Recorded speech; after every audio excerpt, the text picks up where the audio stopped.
இங்கே கூடியிருக்கின்ற போராளிகள் அனைவருக்கும் புரட்சி வணக்கம். எந்த நிலையிலும் நாம் அனைவரும் தமிழர்கள் என்பதை பெருமிதத்துடன் ஒப்புக்கொள்கிற, பின்வாங்காமல் போர்க்குரல் கொடுக்கிற உண்மையான தமிழர் சத்யராஜ் அவர்கள் உள்ளிட்ட, இயக்குனர் அமீர் அவர்கள் உள்ளிட்ட இந்த அவைக்கு வணக்கம். பேசுவதற்கு நான் குறைந்த முக்கியத்துவமே அளிக்கிறேன். நாம் செயலின் மூலம் வளர்ந்த பிறகுதான் பேச துவங்க வேண்டும் என்று சொன்ன தமிழீழ தேசிய தலைவர் மேதகு பிரபாகரனின் பாதம் தொட்டு வணங்குகிறேன். நாம் பேசுகிறோம், பேசிக்கொண்டிருக்கிறோம். பேசாமல் பேச வைத்தவன் முத்துக்குமரன். மேடைதோறும் பேசுவதில் பலனில்லை, பேசி தோற்று போன இனமாக ஆகிவிட்டது தமிழினம். இனியாவது இந்த நெருப்பை உலகத்திற்கு எடுத்துச் செல்லுங்கள் என்று தன் மீது தீயை பற்ற வைத்துக் கொண்டு அந்த நெருப்பை நம் எல்லோருக்கும் அளித்தவன். பிள்ளைகள் வீடு வந்து சேரும் வரையில் வயிற்றில் நெருப்பை கட்டி கொண்டிருக்கிறோம் என்று சொன்ன பெற்றோர்கள் இருந்த காலம். அந்த வயிற்றிலிருந்து பிறந்த பிள்ளைகள் நெருப்பாக இன்றைக்கு தமிழ் இனத்திற்காக போராட வந்திருக்கிறோம்.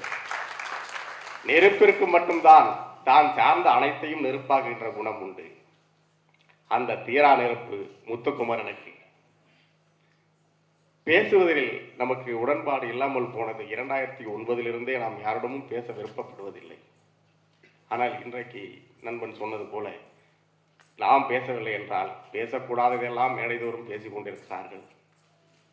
இந்த புனிதனை பற்றி பேசும்போது புல்லுருவிகளை பேச வேண்டாம் என்று எனக்கு நானே கட்டுப்பாடோடு வந்திருக்கிறேன். இருந்தாலும் ஜூலியஸ் சீசரை நினைத்தால் புரூட்டஸ் நினைவுக்கு வருகிறான். இயேசுநாதரை நினைத்தால் யூதாஸ் நினைவுக்கு வருகிறான். அதை தவிர்க்க முடியவில்லை. தலைவரை நினைத்தால் கருணா நினைவுக்கு வருகிறான். முத்துக்குமரன் நினைத்தால் மாண்புமிகு துரோகிகள் நினைவுக்கு வருகிறார்கள். அந்த மஞ்சள் துண்டும் கருப்பு கண்ணாடியும் நம் கனவிலும் கொலை செய்து கொண்டிருக்கிறார். அமெரிக்க ஏகாதிபத்தியத்தை நோக்கி சேக்குவாரா சொன்னார், உன் காலடியில் அடிமையாக வீழ்ந்து கிடப்பதை விட எழுந்து நின்று இறப்பது மேல் என்று சொன்னார்.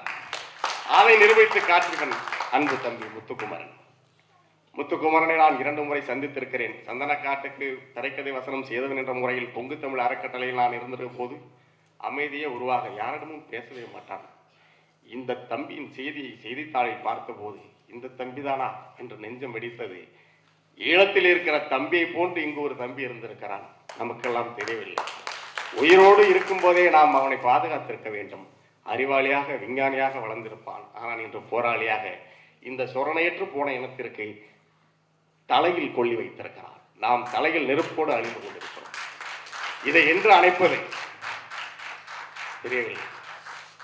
இந்த ஆவணப்படம் தமிழர் மரபின் நடுகள் வழிபாட்டின் நவீன வடிவமாக நான் பார்க்கிறேன். ஆனால் வழிபடுவதோடு நாம் நின்றுவிடக்கூடாது. முத்துக்குமாரன் ஏந்திய அந்த ஜோதியை தேசமெங்கும் உலகத் தமிழர்கள் இருக்கிற இடமெல்லாம் எடுத்து செல்ல வேண்டும் என்று முயற்சித்த அன்புக்குரிய அண்ணன் நல்லதுரை மற்றும் செல்வராஜ், நண்பர் பிரகதீஸ்வரன் அனைவருக்கும் உலகத் தமிழர்களின் உள்ளத்திலே இடம் உண்டு. மேதகு பிரபாகரன் அவர்கள், மாவீரன் திலீபன் அவர்கள், உலகத்தில் இருக்கிற தமிழரெல்லாம் எனக்கு ஒரு அண்ணன் ஈழத்திலே இருக்கிறார் என்று அண்ணனை சொல்வது வழக்கம். எனக்கு ஒரு பிள்ளை ஈழத்திலே இருக்கிறார் என்று பெற்றோர்கள் சொல்வது வழக்கம்.